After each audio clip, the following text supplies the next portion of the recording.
Good mood ka yata, lalo na itong mga nakaraang araw, ah. Ay nako, Jinggay. Alam mo naman, mga pinagpala tayo ng Diyos. God bless kung ganon.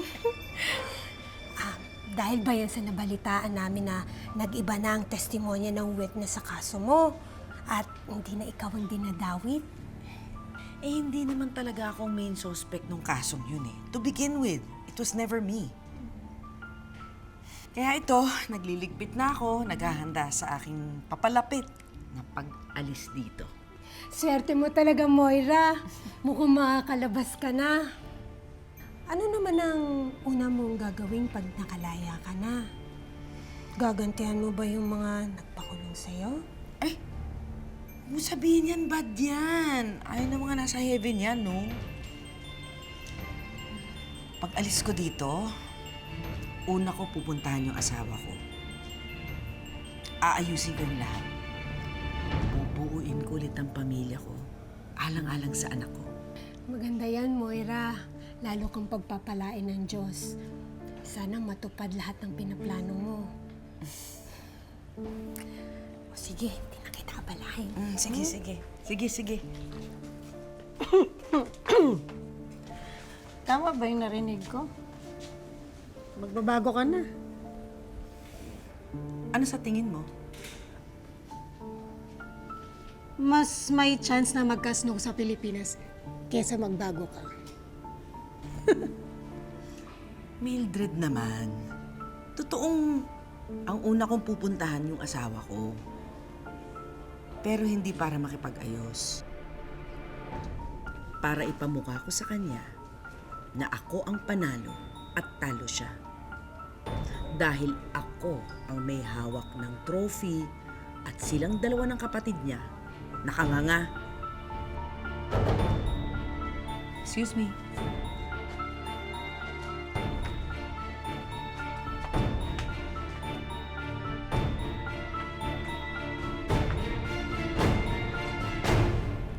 Boss, okay na. Ako na bahala rito.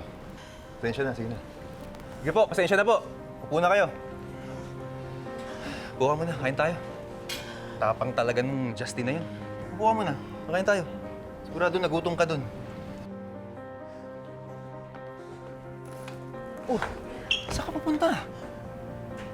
Dax, talaga ba? Pagkatapos ng lahat nangyari, may gana ka pang kumain?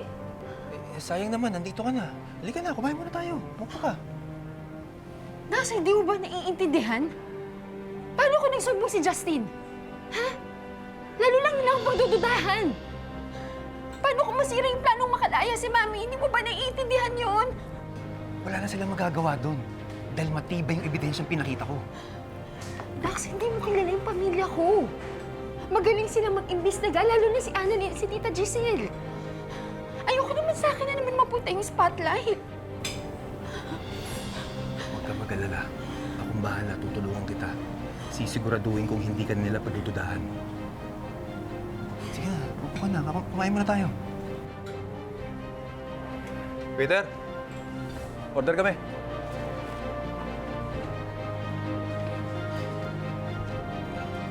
Oh, order ka na. Ito, mukhang masarap to.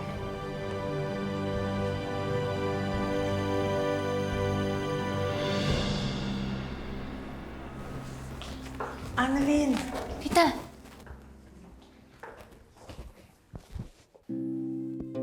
Ben. Annalyn, pasensya ka na ha. Ngayon lang ako nagkaroon ng panahon na bisitahin ng nanay mo. You know, I've been so preoccupied with the new development sa kaso ni Papa. okay lang po yun. Ako nga po, nabigla pong nagbago ng statement si Dax eh. Yeah. Hindi ko maisip kung paano nagawa ni Carlos. At sabi ni Dax, kaya daw pinakidnap ni Carlos si Papa ay dahil nalaman ni Papa na kasal pa ito kay Irene. So parang pinipigilan ni Carlos na magsalita si Papa kay Lynette. Ah, kaya po pala nung nagising po si Lolo, tinuturo niya po si Doc Carlos. Naalala niyo po ba yun? Yeah, I remember that time. But I still find that reason too flimsy to take into consideration. Para magawa ni Carlos yun sa papa, di pa rin eh. Ngayon ko lang naisip, ate, na pwede pala niya gawin yun.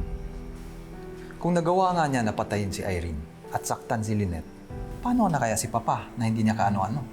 I don't know, Beng. Minsan gusto kong maniwala na baka nga si Carlos ang dahilan, but another side tells me no.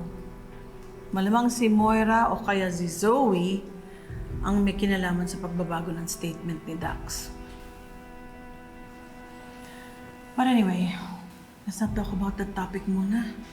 I'm here for Lynette. Kana, samahan mo ko sa mama mo? Sige po. Tay. Tay.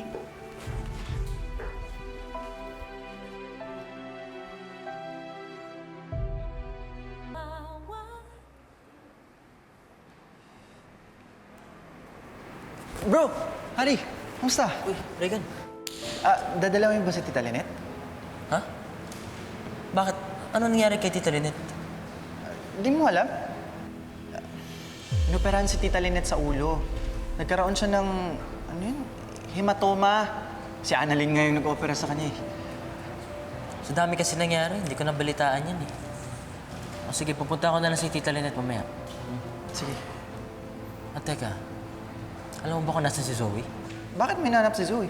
Harry, hinahanap mo si Zoe? Yeah.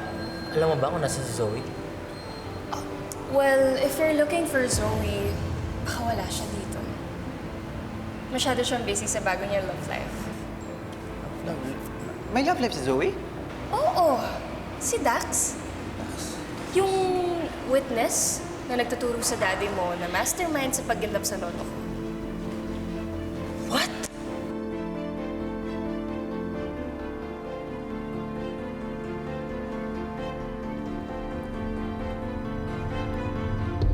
Tay, naniniwala po talaga kayong si Doc Carlos po gumawa nun? Hindi pa ba enough yung motibo na yon para saktan niya ang lolo mo? Nagtataka lang po ako, Tay. Parang bigla-bigla na lang pong nagbago yung statement niya eh. Last time naman po, nung si Ma'am Moira po yung tinutukoy niya, parang sigurado naman po siya sa sinasabi niya. Parang nga pong gusto ko na lang isipin na may nag-iimpluwensya po sa kanya ngayon eh. Kung may nag-impluwensya sa kanya, sino naman yun? Sino pa ba, Tito RJ? Eh di yung anak mo, si Zoe. Justine,